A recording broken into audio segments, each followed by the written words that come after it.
In the meantime, everything else continues to happen. The United States has imposed additional sanctions on Russia's oil. In our conversations with India, we've gotten their commitment to stop buying additional Russian oil.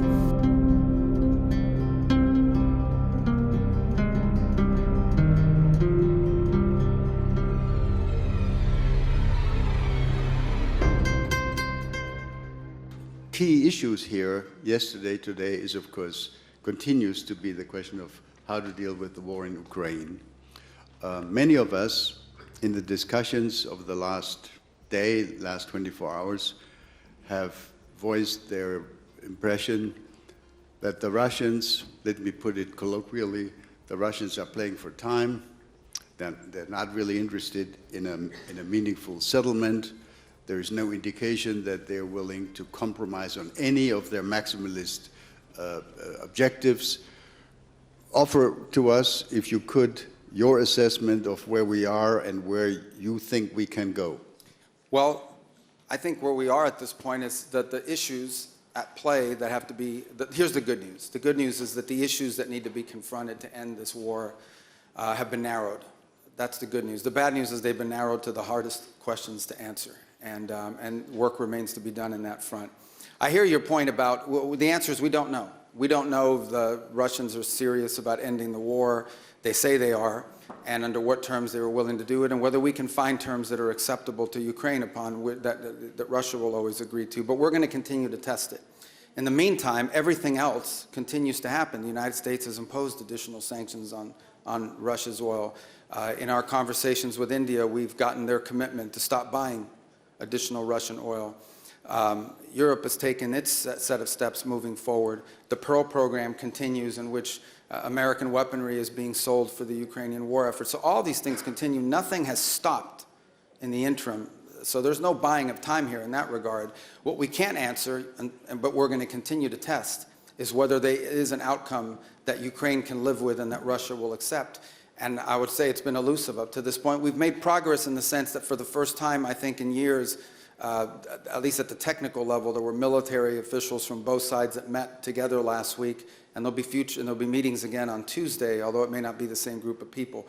Look, we're going to continue to do everything we can to play this role of bringing this war to the end. I don't think anybody in this room would be against a negotiated settlement to this war so long as the conditions are just and sustainable. And that's what we aim to achieve, and we're going to continue to try to achieve it, even as all these other things continue to happen on the sanctions front and so forth. Thank you very much. I'm sure if we had more time, there would be many questions on Ukraine. But let me conclude by asking a question about something entirely different. The next speaker here in just a couple of minutes will be the Foreign Minister of China. When you served in the Senate, sir, people considered you a kind of a China hawk. So did they. So did they. Yeah. We know that there will be, in about 2 months' time, a summit meeting between President Trump and President Xi Jinping. Give us your expectation. Are you optimistic? Can there be a quote-unquote deal with China? What do you expect? Well, I would say this. The two largest economies in the world, two of the big powers on the planet, we have an obligation to communicate with them and talk, and so do many of you on a bilateral basis as well. I mean, it would be geopolitical malpractice to not be in conversations with China. I would say this, because we're two large countries with huge global interests, our national interests will often not align. Their national interests and ours will not align, and we owe it to the world to try to manage those as best we can, obviously avoiding conflict, both economic and worse. And so it's important for us to have communications with them in that regard.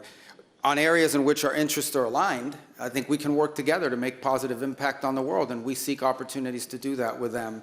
But we have to have a relationship with China, and many of the countries represented here today are going to have a relationship with China, always understanding that nothing that we agree to could come at the expense of our national interest.